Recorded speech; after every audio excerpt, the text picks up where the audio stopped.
नमस्कार, आप देख रहे हैं लोकमंच न्यूज और मैं हूं आपके साथ सत्यम गौर। सबसे पहले बात करेंगे गोंडा की। आपको बताते चले कि काला बाजारी का मामला सामने निकल कर आया है और जिसमें आपको ये भी बताते चले कि जो अनाज है उसकी काला बाजारी करते हुए लोग सामने निकल कर आए हैं। अनाज की बोरियों को यहाँ पर पकड़ा गया है और इस पूरे मामले को लेकर अब मामला भी दर्ज कर लिया गया है। भारी मात्रा में अनाज को पकड़ा गया है।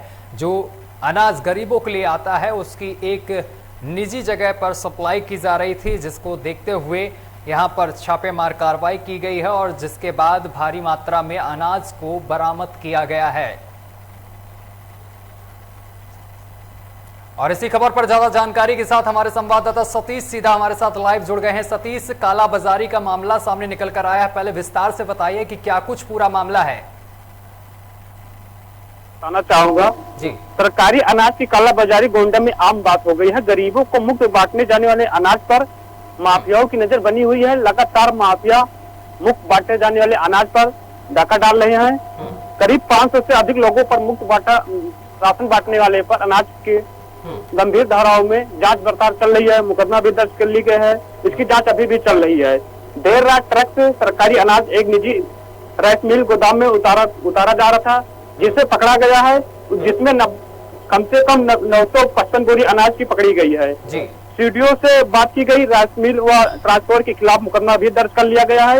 एसडीएम तरमगंज, सीडीएम तथा प्रभारी डिप्टी आरएमओ को कार्रवाई के लिए आदेश दे दिया गया है। जी सत्यम जी, इस पूरे मामले पर कार्रवाई के आदेश दे दिए गए हैं, लेकिन कालाबाजारी के मामला ये कोई पहला नहीं है। इससे पहले भी सतीश कई मामले सामने निकल कर आए हैं, लेकिन कालाबाजारी करने वालों पर कब रोक लगेगी ये सबसे बड़ा सवाल है। और इस दौरान यहाँ पर बड़ी खेप पकड़ी गई है। जो कालाबाजारी की जा रही थी, एक निजी जगह पर ये गल्ला उतारा जा रहा था, जिसके बाद ये छापेमारी कर यहाँ से भारी मात्रा में अनाज बरामद किया गया है। इस पूरे मामले को लेकर उच्च अधिकारियों को क्या कुछ कहना है, आखिर कब कालाबाजारी पर रोक लगेगी? क्योंकि जिस तरीके से कोटेदार, अगर गांव की बात की जाए तो गांव में कोटेदार जिस तरीके से गल्ले का वितरण करते हैं, वहां से भी ऐसी तस्वीरें सामने निकल कर आती हैं। वहां पर भी ग्रामीण यहां पर आरोप लगाते हुए नजर आते हैं कि सही मात्रा में अनाज नहीं दिया जाता है। अगर 5 किलो अनाज मिलता है तो उस जगह से केवल 4 किलो ही महज मिल पाता है। 1 किलो का वहां पर घोटाला होता है ग्रामीणों के साथ। जी सत्यम जी, कहीं न कहीं गोंडा में काला बाजारी आम बात हो गई है। माफिया काला बाजारी पर डाका डाल रहे हैं। कोटेदार की मिली भगत से भी डाका डाली जा रही है। जो राशन गरीबों में वितरण के लिए आती है, उस पर कोटेदार भी डाका डाल रहे हैं। जिसमें एक व्यक्ति को 5 किलो देना चाहिए तो उसमें 4 किलो देकर 1 किलो उसमें बचाकर वो काला बाजारी करते हुए नजर आ रहे हैं। काला बाजारी दौरपिया है गोंडा जनपद की बात की जाए, जिसमें अगर कहीं खुलासा होता है तो उसमें अधिकारी अपने आप को बचाते हुए सफाई देते हैं कि जांच के आदेश दे दी गई है। जो भी काला बाजारी करने में सम्मिलित है उनके ऊपर कार्रवाई की जाएगी। जी सत्यम जी, योगी आदित्यनाथ की तरफ से कई योजनाएं गरीबों के लिए लागू की गई हैं, लेकिन क्या लगता है इस तरीके से जो कर्मचारी हैं वो ही यहाँ पर योगी आदित्यनाथ की सरकारी योजनाओं पर पलीता लगाते हुए नजर आ रहे हैं? जी सत्यम जी, मैं आपको बताना चाहूंगा मुख्यमंत्री योगी आदित्यनाथ लाख दावे कर रहे हैं, काफी योजना चला रहे हैं। निखिल जो भी योजना चला रहे हैं अधिकारी उसका गरीबों तक सही ढंग से नहीं पहुंचा पा रहे हैं। केवल धरातल पे काम नहीं कर रहे हैं, केवल हवाई में काम कर रहे हैं। गरीबों को जो मिलना चाहिए, जो लाभ योजना का मिलना चाहिए, गरीबों को नहीं मिल पा रहा है। जी सतीश, इस पूरे मामले को लेकर किसी की गिरफ्तारी हुई है अभी तक?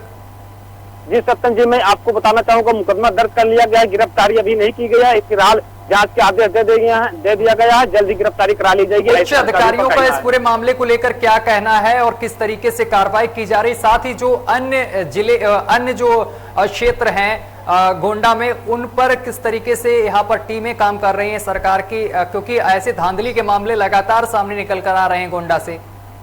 जी सत्यम जी, मैं आपको बताना चाहूंगा, चाहे काला बाजारी राशन की हो, जो चाहे वो यूरिया जो खेतों में डाली जाती है उसकी काला बाजारी, गोंडा में काला बाजारी आम बात हो गई है। जब कहीं इसकी खुलासा होती है, जब कहीं किसी के हाथ कोई वीडियो लगती है या कोई ऐसा मामला संज्ञान में आता है तो उसको अपने अधिकारी जवाबदेही के लिए अपने आप को सफाई देते हुए जांच के आदेश दे देते हैं। जांच ऐसे चलती रहती है, कालाबाजारी चलती रहती है, लेकिन उस पर कोई कार्रवाई नहीं होती है। क्या लगता है इस पूरे मामले को लेकर, जिस तरीके से कालाबाजारी के मामले सामने निकल कर आ रहे हैं, इसमें कहीं ना कहीं अधिकारी भी शामिल हैं? जी बिल्कुल सत्यम जी, इस पर साफ तौर से जाहिर हो रहा है। इससे कई मामला आ रहा है। ग्रामीण जो है वो शिकायत कर रहे हैं कि जो राशन हमको मिलना चाहिए वो बराबर नहीं मिल रहा है। इससे कहीं ना कहीं जाहिर हो रहा है कि राशन बराबर नहीं मिल रहा है गरीबों को, तो कहीं ना कहीं उसकी कालाबाजारी हो रही है। ग्रामीण इसकी शिकायत भी करते हैं, लेकिन उस पर कोई कार्रवाई नहीं हो रही। इससे कहीं ना कहीं जाहिर हो रहा है कि कालाबाजारी गोंडा में आम बात हो गई है। अधिकारी अगर सही ढंग से अगर कालाबाजारी जो हो रही है उस पर कार्रवाई करते तो ये कालाबाजारी जो कल पकड़ी गई है 956 बोरी जो अनाज पकड़ी गई है कहीं ना कहीं पकड़ी न जाती। जो ये 956 बोरी अनाज आप बता रहे हैं पकड़ी गई है, किस आधार पर पकड़ी गई है? क्या मुखबिर की सूचना पुलिस को लगी थी? जी सत्यम जी, अनाज 100 मीटर की दूरी पर गोदाम है, वहां से कालाबाजारी करते हुए 100 मीटर की दूरी पर एक जगह पर उतारी जा रही थी, जिसे कहीं ना कहीं किसी ने सूचना दी। मीडिया ने इसका खुलासा किया था, अधिकारियों के हाथ पैर फूलने लगे, जाकर खुलासा किया और उस पर मुकदमा दर्ज कर लिया है। अब कह रहे हैं कि इसकी जांच कराई जा रही है, कहीं ना कहीं अब जो कालाबाजारी कर रहे हैं माफियाओं पर मुकदमा दर्ज कर लिया जाएगा। अब कालाबाजारी गोंडा में नहीं की जाएगी। चलिए, तमाम जानकारी साझा करने के लिए सतीश बहुत बहुत शुक्रिया। सतीश हमारे साथ जुड़े हुए थे। तो आपको बताते चले कि भारी मात्रा में कालाबाजारी का मामला सामने निकल कर आया है, जिसको यहां पर अब कई भारी मात्रा में अनाज की बोरियों को जब्त कर लिया गया है और पुलिस इस पूरे मामले की अब कार्रवाई कर रही। फिलहाल पुलिस ने मामला दर्ज कर लिया है। फिलहाल अभी के लिए मेरे साथ बस इतना ही। देश दुनिया की तमाम खबरें देखने के लिए देखते रहिए लोकमंच न्यूज।